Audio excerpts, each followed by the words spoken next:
అనంతపురంలో ఉద్రిక్తత పరిస్థితి నెలకొంది. ఎమ్మెల్యే దగ్గుబాటి క్యాంప్ ఆఫీస్ ను ముట్టడించారు ఎన్టీఆర్ ఫ్యాన్స్. ఎమ్మెల్యే దగ్గుబాటికి వ్యతిరేకంగా అభిమానులు నినాదాలు చేస్తున్నారు. దగ్గుబాటి ప్రసాద్ బహిరంగంగా క్షమాపణలు చెప్పాలని డిమాండ్ చేస్తున్నారు. అడ్డుకున్న పోలీసులతో ఎన్టీఆర్ ఫ్యాన్స్ వాగ్వివాదానికి దిగారు.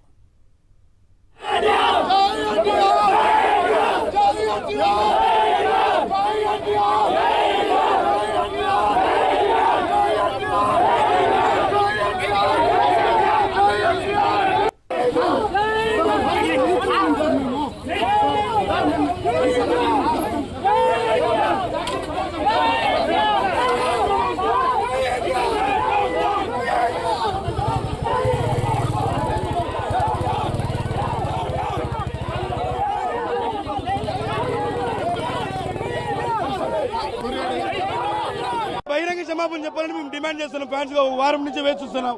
ఆయన ఇంతవరకు దిగరాలేదు. కనీసం ప్రభుత్వమైనా పట్టించుకుంటుందని ప్రభుత్వం ఈ రోజుకి స్పందించలేదు.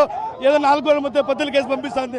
ప్రభుత్వమైనా సరే బహిరంగ వచ్చి ఆయన్ని మందలిచ్చాము లేదు అని ప్రెస్ మీట్ పెట్టట్లేదు. ప్రభుత్వము పెట్టట్లేదు. ఈయన బయటకు రావట్లేదు. ఏందండి ఇది అన్యాయము? ఆయన ఎట్లా మాట్లాడినా జరుగుతుందా? ఇది ఒక ఎమ్మెల్యేగా ఉంటే ఇలా మాట్లాడడం చాలా తప్పు. దీన్ని మేమంతా తీవ్రంగా ఖండిస్తా ఉన్నాము. ఖచ్చితంగా ఎమ్మెల్యే గారు వచ్చి క్షమాపణ చెప్పాల్సిందే. చెప్పేంత వరకు మా ఉద్యమం అయితే ఆగదు. ఖచ్చితంగా మాకు రాజకీయాలతో సంబంధం లేదు. మేము తిరుపతి నుంచి వస్తున్నాం.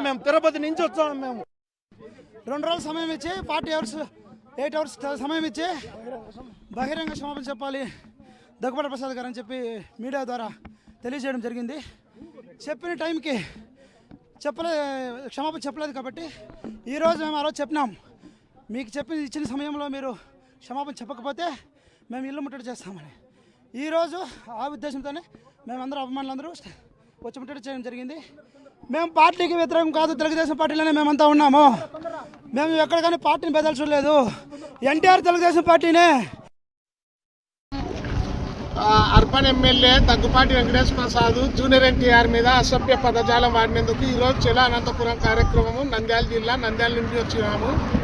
కానీ మమ్మల్ని పోలీసు వాళ్ళు బారికేట్లు పెట్టి యువతల్ని అడ్డుకున్నారు. 100 వెహికల్స్ ఆపినారు. మా అభిమానాన్ని ఈ రోజు ఆపచ్చు, రేపు ఆపచ్చు. ఆయన క్షమాపణ చెప్పే వరకు మా నిరసన కొనసాగిస్తాము. నంద్యాల జిల్లా నుండి ఎన్టీఆర్ ఫ్యాన్స్ తరఫున చెలో అనంతపూర్కి వచ్చేసాము. ఆయన ఎమ్మెల్యే సారీ చెప్పేంత వరకు మేము ఈ ధర్నా ఆపాము. ఆయన క్షమాపణ చెప్పాల్సిందిగా కోరుతున్నాం. మమ్మల్ని ఆపుతారేమో, కార్లు ఆపుతారేమో కానీ మమ్మల్ని ఏం ఆపలేరు. మేము పాదయాత్ర పెట్టామంటే ఆయన ఇంట్లో కూలాటం అయిపోతుంది. మర్యాదగా క్షమాపణ చెప్పితే ఇంత బంద్ అయిపోతుంది. లేకపోతే ఎంతవరకైనా పోతుంది కథ. దగ్గుబాటి ప్రసాద్ మీరు బాగా ఆలస్యం చేసుకోండి. మీరు బెంగళూరులో ఉన్నా, మద్రాసులో ఉన్నా, హైదరాబాద్లో ఉన్నా మా అనంతపురానికి రావాలి, క్షమాపణ చెప్పాలి. బిల్లులు దాపెట్టుకుని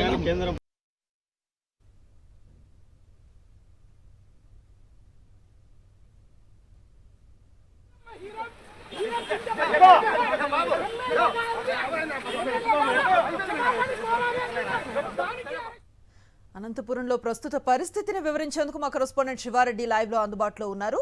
శివారెడ్డి, కరెంట్ కండిషన్ ఎట్లా ఉంది? ఎన్టీఆర్ ఫ్యాన్స్ తమ నిరసనని తీవ్ర స్థాయిలో వ్యక్తం చేస్తూ ఉన్నా ఇంతవరకు దగ్గుబాటి ప్రసాద్ బహిరంగ క్షమాపణలు చెప్పడానికి మాత్రం బయటికి రాని పరిస్థితి. ఎట్లా చూస్తున్నారు ఎన్టీఆర్ ఫ్యాన్స్ దీన్ని? ఏం డిమాండ్ చేస్తున్నారు వాళ్ళు? ప్రస్తుతానికి అనంతపురం నగరంలో ఉద్రిక్త పరిస్థితులు అయితే నెలకొన్న వాతావరణం కనిపిస్తుంది. ఒకవైపున ఉత్కంఠ పరిస్థితుల మధ్య జూనియర్ ఎన్టీఆర్ ఫ్యాన్స్ ఆందోళన కొనసాగుతున్న వాతావరణం అయితే చాలా ప్రస్ఫుటంగా కనిపిస్తుంది. ఎందుకంటే ఒక్కసారిగా 100 మంది 1000 మంది junior NTR fans TDP MLA Daggubati Prasad కార్యాలయాన్ని చుట్టుముట్టారు. ఆయన ఆ కార్యాలయాన్ని దిగ్బంధించి ముట్టడించి